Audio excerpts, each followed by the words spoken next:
आज आहे 8 जानेवारी म्हणजेच माझ्या गोड परीचा वाढदिवस। आज सकाळी सिया लवकर उठली, लवकर रेडी होऊन देवाचे दर्शन घेतले। नंतर आईने आणि मी सियाचे औक्षण केले आणि तुम्हाला माहितीच आहे सियाचा वाढदिवस असला की आई बाबा नेहमी इथे हजरच असतात। नंतर सियाने एका संस्कारी मुलीसारखे सगळ्यांचे दर्शन घेतले। नंतर आम्ही निघालो वाघोली इथल्या वाघेश्वर मंदिराकडे। आज तर खास दिवसच आहे, पण आम्ही नेहमीच या मंदिरामध्ये येत असतो, ऑकेजनली पण येतोच। आणि या मंदिराची काहीतरी खास वेगळी गोष्ट अशी आहे की या मंदिरातून आम्हाला blessings, good vibes, positive vibes खूप छान भेटतात। आम्ही एक एक करून मंदिरामध्ये एंटर झालो आणि बाहेर नंदीच्या कानात पण सियाने काहीतरी सांगितलेच होतं, तर तिने काय सांगितलं ते मी तिला विचारलेलेच नाही। असो, जे पण तिने सांगितले असेल ते चांगलेच सांगितले असेल। आतमध्ये एंटर करताच मी सियाकडून महादेवाची विधिवत पूजा अर्चना आणि मनापासून अशी प्रेयर करून घेतली। पूजा झाल्यानंतर सिया ध्यानाला बसली आणि तिच्या ओम मंत्राचा जाप पूर्ण मंदिरभर पसरत होता। सियाने मंदिरासाठी थोडी दक्षिणा टाकून मग आम्ही मंदिराच्या बाहेर निघालो। बाहेर येताच मी एक दिवा प्रज्वलित केला आणि एका बाबाने सियाला टिक्का लावला आणि घरी आलो। आणि संध्याकाळ झालीच होती आणि बर्थडेची पण तयारी चालूच होती। तर हे for you cake and cafe यांनी हे सगळं इव्हेंट मॅनेज केलेला होता।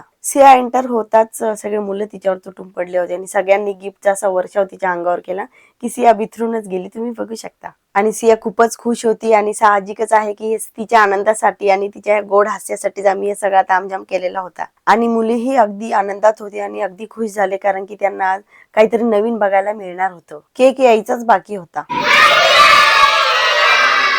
आणि सगळ्या मुलांनी एकत्रित येऊन सियाला विश केलं। आपल्या आजच्या बर्थडे पार्टीमध्ये सगळ्यात स्पेशल जे होतं ते म्हणजेच मॅजिक शो। आम्ही मॅजिक शो ठेवला होता। अँकरिंगचे काम तर सियाचे पप्पा स्वतःच करत होते। तर आजचा हा इव्हेंट आपण फक्त लहान मुलांसाठीच अरेंज केलेला होता आणि जे पण पॅरेंट्स तुम्हाला व्हिडिओमध्ये दिसत आहेत ते फक्त त्यांची मुले बसत नाही आणि काही खूप लहान होते, तर तेच पॅरेंट्स आतमध्ये होते।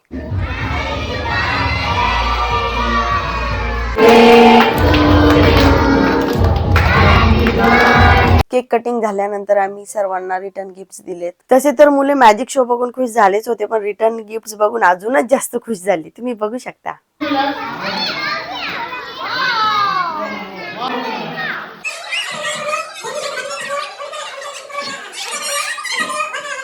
मुलांना आनंदित बघून आमच्या दोघांचंही मन अगदी भरून आले आणि आमचा हा इव्हेंट सक्सेस झाला यातच आम्हाला खूप समाधान मिळालं। इव्हेंट झाल्यानंतर माझं काही जास्त शूट करणं नाही झालं, पण घरी वरती जाऊन आवरायचं पण होतं। तर अशा प्रकारचे रिटर्न गिफ्ट्स मध्ये बॅग्स आणि गिफ्ट्स आम्ही दिले होते। हे रिटर्न गिफ्ट्स आम्ही कस्टमाइज करून घेतले होते, प्रत्येकाच्या नावाचे ते गिफ्ट्स आम्ही बनवून घेतलेले होते आणि फूड पॅकेजिंग आणि त्यासाठी आम्ही असा बॉक्स बनवून घेतलेला होता। यामध्ये classic veg burger, French fries, muffin आणि सॉस फ्रुटी असे सगळे काही होते।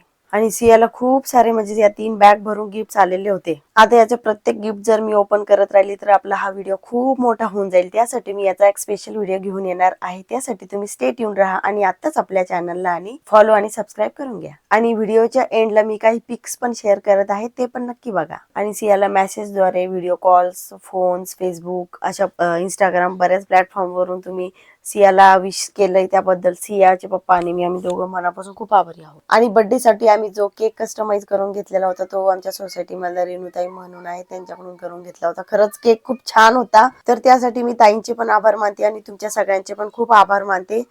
चला तर आपण भेटूया नेक्स्ट व्लॉग मध्ये। तुम्हाला व्हिडिओ कसा वाटला कमेंट करून नक्की सांगा। Bye bye.